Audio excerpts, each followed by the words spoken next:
Дағдарысқа тап болған Европа халқы соңғы жылдары ереуілден еш алар емес. Бұл әсіресе әлеуметтік сала қызметкерлері мен тарихи отаным деп кәрі құрлыққа қоныс аударған отбасыларға қиындық туғызды. Шығыс облыстағы Абай ауданынан Йоганнес Шенеман әулеті де осыдан бірнеше жыл бұрын Германияға көшіп кеткен болатын. Алайда ол елде өткен 5 жыл сергелдеңмен өтті дейді. Сондықтан өсіп өнген өлкесі Семейге қайта оралды. Йоганнес Ильянора Шенемандар ұлы Абай елі қарауылға тарихтың тәлкегімен 1941 жылы келген. Сол қиын кездері ауыл халқы құшақ жая қарсы алып бауырға басып пана болды. Ауылда өсіп, ержетіп, тағдырлас жандар отбасын құрып ұрпақ өрбітті. Ауылда Иван атанып кеткен ақсақал жарымен бірге өмір бойы жылқы бағып, мал шаруашылығын дамытуға үлес қосқан жандар 10 бала өсіріп тәрбиелеген. Олардың 5-еуі кейін тарихи отандарына оралуды жөн санап, әке шешесін де көшіріп ала кеткен. Алайда 5 жылдан кейін елім жұртым деп қарауылға қайта оралды. Германияға бардық енді. Ешкім зорлаған жоқ. Өзіміз бардық. Туысқандардың бәрі сонда болды. Қайттан қайттық мілекеміз. Осы жерге келіп едік, кішкене тәуір болдық. Осы жерде өстік қой енді. Енді жастарға ұнаған шығар енді. Бізге ұнаған жоқ. Осы жақта аңсай бердік. Осы жаққа келгенімізге осы жақта аңсай бердік.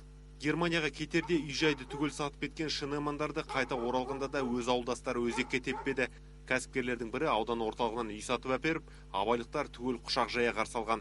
Өмірін ауданның өркендеуіне арнаған Йоганнес ақсақал мен Ильянора әже бүгінде сый-құрметке бөленіп отыр. Бәрі де болды, бәрінен айырылдық. Германияға барамыз деп бәріне сатып, бәрін бітірдік. Енді отырмыз, не мал жоқ, не пенсия жоқ.